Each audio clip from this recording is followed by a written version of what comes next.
Hey, yo, Go Format players. It's Skilled Brown Magician here, and I'm back from a bit of a hiatus. I was gone for a while. I got kind of busy, but I'm back, and I actually have a couple of videos lined up, and I actually have a new series lined up of shorter videos, just going over spicy tech cards, just so I can show you guys like a card a week, and it would be something a little shorter and a little more practical for me to record and get out to you guys. But this is the next deck profile in the subscriber recommended series, and shout out to my sub Dylan. He actually was talking to me about a dino deck, and he took the time and he really just laid out like all of the dino cards, and he gave me like all the details on them. He even gave me recommendations like this one, it could be used in this type of deck. So I could tell that he's already been experimenting with this deck for a while with dinos, and this is my take on making a dino deck for goat format, and I call it concealed dinos. So what I really like about dinos is I looked at all the dinos and I thought these were the coolest ones, and I realized they're so cool because they're literally made for each other. Like this card pool, it's perfect. I call this the concealed dinos package because first off, you have Black Tyranno. He's the coolest dino. I think he's the highest attack. He has 2600. His effect is if the only cards your opponent controls are defense position monsters, this card can attack your opponent directly. So it doesn't specify if the monsters have to be face up or face down. So he can swing over any defense monsters, which is really cool. Dark Triceratops, he's building onto this theme because his effect is if this card attacks the defense position monster, inflict piercing battle damage to your opponent. A little more standard, but it fits this idea of like the dinosaurs, right? Being able to attack into defense monsters. He has 2400 attack. He's a level 6, so he's a 1 tribute, 2400 piercer, 1500 defense, so he can't be souped. So not bad. Galasaurus is where it gets interesting, and it's like, wow, it really was made for the dinosaur archetype. And I mean, these cards just look so cool next to each other too. So his effect is you can special summon this card from your hand. If summoned this way, activate this effect. Your opponent can special summon one monster from their graveyard. So ideally, if you're going first, then you can just special summon this out for free. And you'll actually find it surprising, but there's a lot of situations where your opponent's graveyard will be empty because they'll banish off for their, Chaos Orc or their BLS, and they'll have nothing engraved, so you can just special summon Galasaurus for free. But his effect, what's nice is he gets special summoned, and then you contribute him off immediately for Dark Triceratops, right? If you have him in hand. So that's like the nice little dino combo. But what's also nice about this is if your opponent brings out their monster in defense, that's actually a really good thing because it fits into the archetype. Because then when you tribute summon into your Dark Triceratops, perfect. Their monster's in defense, swing in, go for piercing. Even better if you were able to bring out Black Tyranno, then their monster's in defense and you can swing over and swing directly. But what ties this all together is this spell card, Swords of Concealing Light. It's the opposite of Swords of Revealing Light. This card you destroy during your second standby phase after activation. When this card resolves, change all monsters your opponent controls to face down defense position. Monsters your opponent controls cannot change their battle position. So, let's say they have uh, a bunch of monsters out on field, right? Let's say they have a BLS and a Blade Knight. You activate Swords of Concealing Light, flip them both face down. If you have Black Tyranno, you can swing over for 26. And then Swords of Concealing Light, it keeps them face down for 2 turns, which is not bad. And it's pretty cool because it shuts off monster effects too. So it shuts off things like Jinzo and just other pesky effects like Jowgen could be problematic, but you just flip them face down with Swords of Concealing Light. This works because I'm running a Reasoning Gate package with dinos. So this is the deck. Let's actually look at the profile. I'm not going to go over all the cards because most of the cards you just boot it over from a typical Reasoning Gate deck. The only differences here is that you're running a dino package and you're running the Gigantes. This looks pretty similar if you've been watching these videos. It looks pretty similar to my Ocean Dragon Gate deck, uh, because I'm also running Cyberstein and one copy of Fairy Injection, and I love those.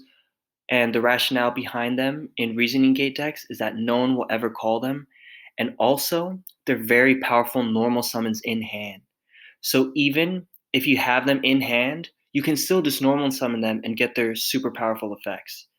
So, for example, it's not as useful when you get a Jinzo in hand, or when you get a Aeronite Parshath in hand, or you get a Demok in hand, right? I'm talking about typical Reasoning Gate plays. It's not as good because when they get those cards in hands, you can't really do as much with them. But in this deck, it works out.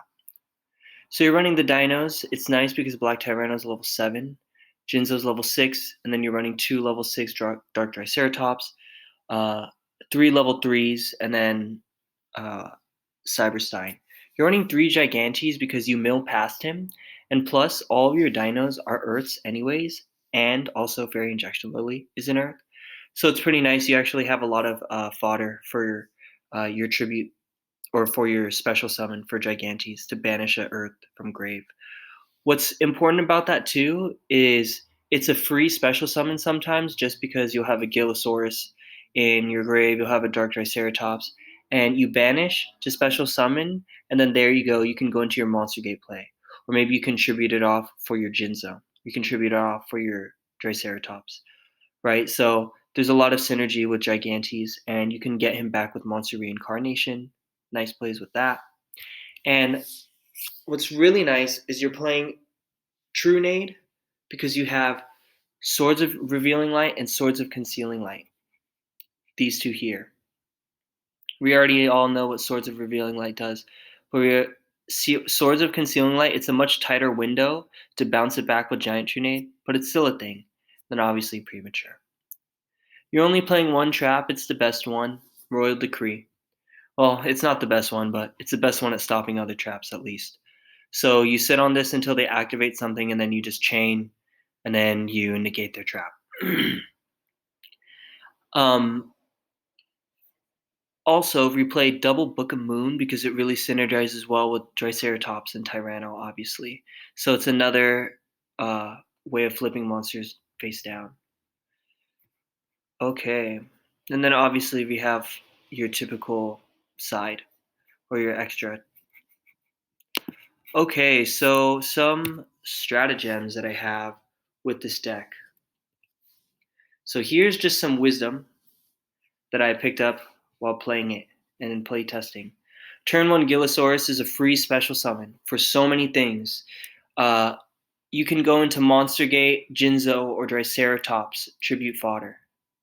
Also, I mentioned this before, Black Tyranno is able to swing for 2600 over a defense position monster face up or face down. So your Book of Moon and your Swords of Concealing Light are so useful.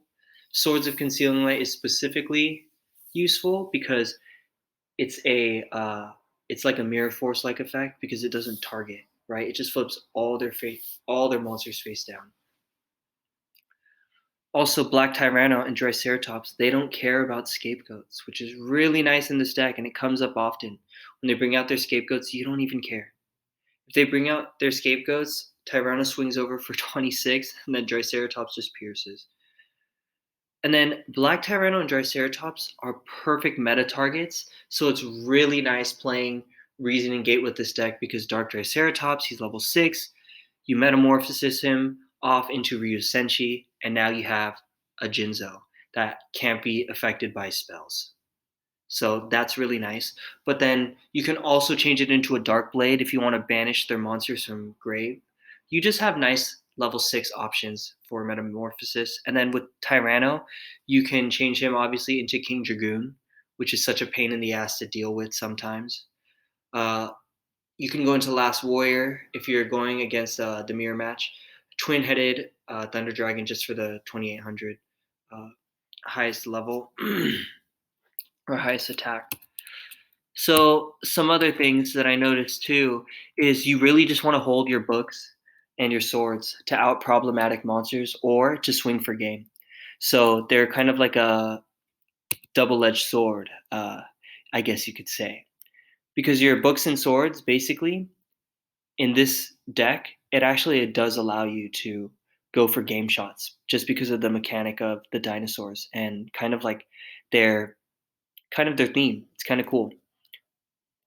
Also, I mentioned this Fairy Injection and Cyberstein, just powerful normal summons in combination with your Reasoning Gate plays, right? So if you have Scapegoats, you Monster Gate something away, you get into a Triceratops, then you have a Reasoning and you get lucky and you go into Tyranno, and then you just have like normal summon, Injection Fairy Lily, right? Like so powerful as opposed to, just having a Air Knight Parshath in hand or maybe having like a, Sacred Crane in hand. It's a little more dead.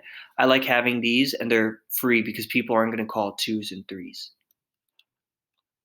Also, the Trunade loop with your swords and Prima, super cool, really nice. And then Monster Reincarnation is super versatile with Gigantes, just because you can trade off a Galasaurus into grave to pull back one of your milled Gigantes, right? Because with Monster Gate and with uh, what's the other one? With Reasoning, Gigantes gets milled past. So if you have Monster Reincarnation in hand, you could trade off whatever's dead in your hand and then pull back a Gigantes. And it's nice because if you trade off an Earth, then basically you have met the condition to special summon Gigantes, which is now in your hand, right? So I really like this deck. I actually do have some gameplay with it. I think it's really fun. Shout outs to Dylan. This is such a fun deck. I love Reasoning Gate right now just because I love Horus Gate. But this actually really works with dinos, and it's kind of an interesting deck because it can actually grind out for a while. If you play it well, you can actually really grind out your opponent, and you'll have some really unique outs. I've had some games where it's gone pretty long, and then I just get the tribute summon for Dark Triceratops, and I swing into a scapegoat for game.